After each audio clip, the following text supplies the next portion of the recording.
बुआ। अच्छा, अस्सलाम वालेकुम। अस्सलाम वालेकुम। कैसी हो बेटा? मैं ठीक हूँ। मम्मी डैडी कहाँ हैं? बेगम साहिबा तो कॉलेज गई हुई और साहब जी ऑफिस। ओह अच्छा। शाकब को गाड़ी में कपड़े रखे हैं, वो आप दिलवा दें। अच्छा ठीक है। और मेरा बैग भी होगा, वो भी ले आए। ठीक है ठीक है। ये रो कौन रहा है? नासरा आई हुई है ना, उसका बेटा रो रहा है। अच्छा। हम्म। बुआ वो कपड़े और नाश्ता भी करवा दें। अच्छा ठीक है, करवाती हूँ।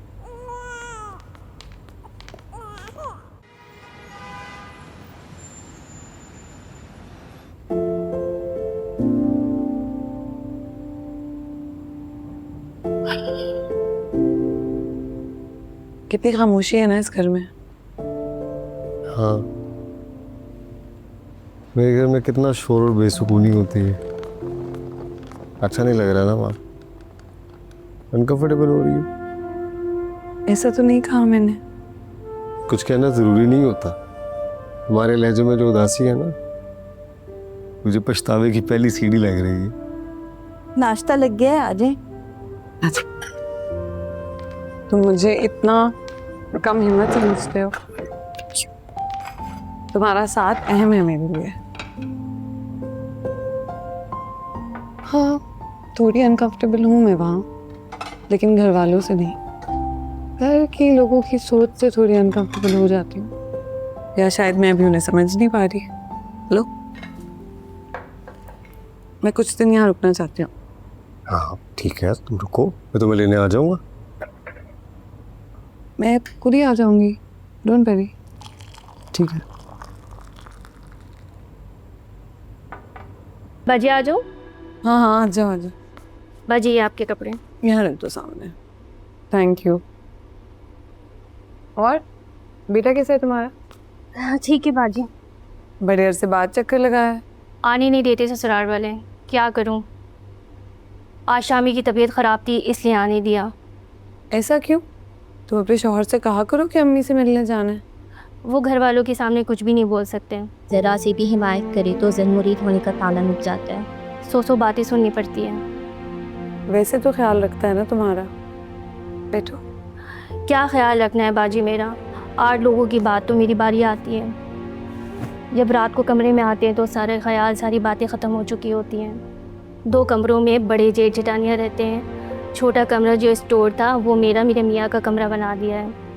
दोनों देवर दोनों नंदे सास ससुर के साथ ड्राइंग रूम में सोते हैं। सांस तक तो हम एक दूसरे की गिन सकते हैं। इतने सारे लोग, तुम अपने शौहर से कहो कि तुम्हारे लिए कुछ अलग इंतज़ाम कर दे।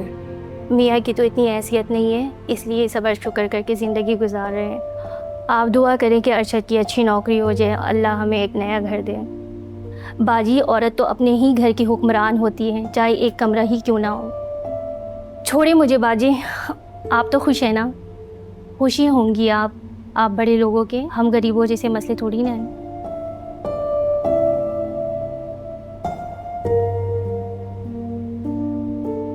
ख्याल नहीं आया कि अकल बेच दिए। हमारे खानदान का वकार है, इज्जत है। बहू मैले कपड़े ले गई है घर धुलवाने के लिए, घर वाले क्या सोचेंगे? इसीलिए तो कहा था कि मुझे ऑटोमेटिक वॉशिंग मशीन लेने थे। तुम मना किया है तो ये हल निकाला है तुमने, बजाय कि तुम अपनी बीवी को समझाओ, उसके गलत रास्ते पे चल निकले हो। हाजी, उसे काम नहीं आते, आपको तो पता है। भाई नहीं आते तो सीखे। गजब खुदा का, दिन कितने हुए शादी को? पहले वो किचन को अलग करने की बात थी, फिर कपड़ों की धुलाई का मसला। सब समझ आ गया हमें कि यहाँ पर असल में हो क्या रहा है। नहीं, क्या हो रहा है? तुम्हें हमसे अलहदा करने की साजिश।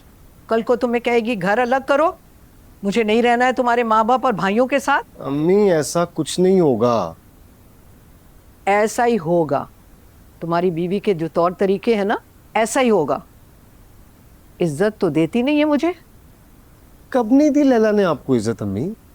तुम्हारी भाभियां हर बात हर मामला मुझे पूछकर मुझे बताकर करती हैं, और तुम्हारी बीवी मैं क्या चली गई बगैर मुझे बताए? ये है मेरी इज्जत। मैं सॉरी करता हूँ उसकी तरफ से, आइंदा ऐसा नहीं हो। तुम क्यों सॉरी कर रहे हो? अपनी बेगम को बोलोगे वो तुम्हारी माँ से सॉरी करे। मैं घर के निज़ाम में किसी को खलल नहीं डालने दूंगा। और तुम भी तो मर्द बनो। उसी मर्द की ससुराल में इज्जत है जिस मर्द की इज्जत घर में भी। तुम्हारी बीवी की गलत हरकतें ना तुम्हें ससुराल में बेवकूफ़ कर रही हैं, समझो इस बात को।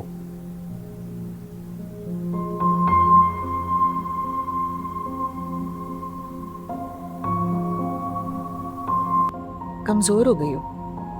नहीं तो बिल्कुल फिट हूँ। तो फिर मुझे क्यों कमजोर लग रही हो? क्योंकि आप मुझे मम्मी की नज़र से दिख रही हैं। जी नहीं, मैं अपनी अक्ल इस्तेमाल कर रही हूँ। बेटा कपड़े गाड़ी में रखवा दूँ? जी शाकर बुआ, थैंक यू। बहुत अच्छा किया तुमने जो कपड़े यहाँ ले आई। तुम्हें कोई ज़रूरत नहीं है उन पेंडुओं के घर में काम करने की, उनके टब्बर की सेवा करने की, समझी तुम? मम्मी आप क्यों ऐसे बात करती हैं उनके बारे में? अच्छे लोग हैं। वो नहीं, तुम्हें शौक है अच्छा बनने का। चले मैं जा रही हूँ। कहाँ जा रही हो? कैस की कॉल है, ये कह रहे आ जाओ। मैंने कहा ठीक है। अच्छा थोड़ी देर तो रुको ना, अशर से मिलके जाना। मम्मी आपको पता है ना, डैडी जब अंकल सिद्दीक के घर जाते हैं ना तो 1:30 बजे से पहले नहीं आते, लेट हो जाएगा बहुत ज़्यादा।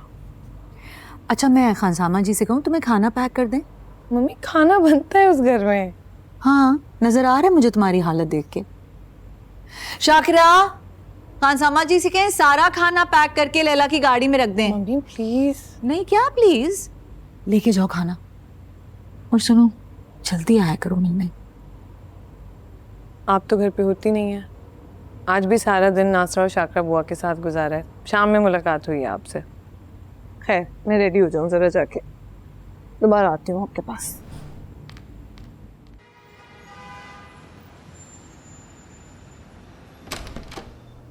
अस्सलाम वालेकुम। वालेकुम अस्सलाम। सारे कपड़े धुल गए और इस्त्री भी हो गए, सिर्फ अलमारी में रखने हैं। इसके लिए भी घर से कोई मुलाजिम ले आती तुम? क्यों? ये तो मैं कर सकती हूँ। तुम्हें पता है मम्मी ने इतना सारा खाना पैक करके दिया है, मैंने फ्रिज में रख लिया है। कल के खाने की टेंशन खत्म। बस कर दो यार लैला, तुम्हें वाकई मेरी इज्जत की कोई परवाह नहीं है? पहले तुम कपड़े धुलवाने लेगी और अब तुम खाना बनवा के ले आई हो। नहीं हम की फकीर भिख मंगे हैं। क्या हुआ है तुम्हें? सुबह तुम्हारे साथ ही तो कपड़े लेकर गई हूँ, तब तो कोई इशू नहीं था। अब है इशू लैला। अब क्या हुआ है? जो भी हुआ नेक्स्ट टाइम तुम प्लीज ऐसा कुछ नहीं करोगी। चाहते क्या हो? काम करना सीखो जैसे मेरी बाकी भाभियां करती हैं। थोड़ा बहुत ही सीख लो यार। और आइंदा जब तुमने अपने घर जाना तो प्लीज मेरी अम्मी को बता कर जा, ताकि उन्हें एहसास हो कि तुम उनकी इज्जत करती हो, उन्हें बड़ा मानती हो। कैस मैं तुम्हारे माँ बाप की इज्जत करती हूँ, ये तुम जानते हो। यार वो नहीं जानते लैला, उनका जानना जरूरी है। मेरे माँ बाप हैं, घर के बड़े हैं, और अगर उन्हें तुम्हारा रवैया ठीक नहीं लग रहा तो यार मेरे लिए मुश्किल होगा तुम्हें सपोर्ट करना।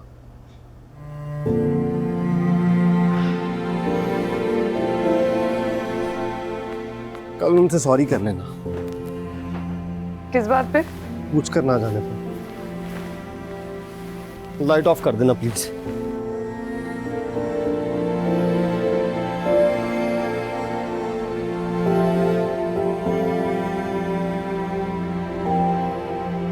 वो नहीं बोल सकता अपने घर वालों के सामने, ज़रा सी भी हिमायत करे तो जन मरीद होने का ताना मिल जाता है। सौ बातें सुननी पड़ती है।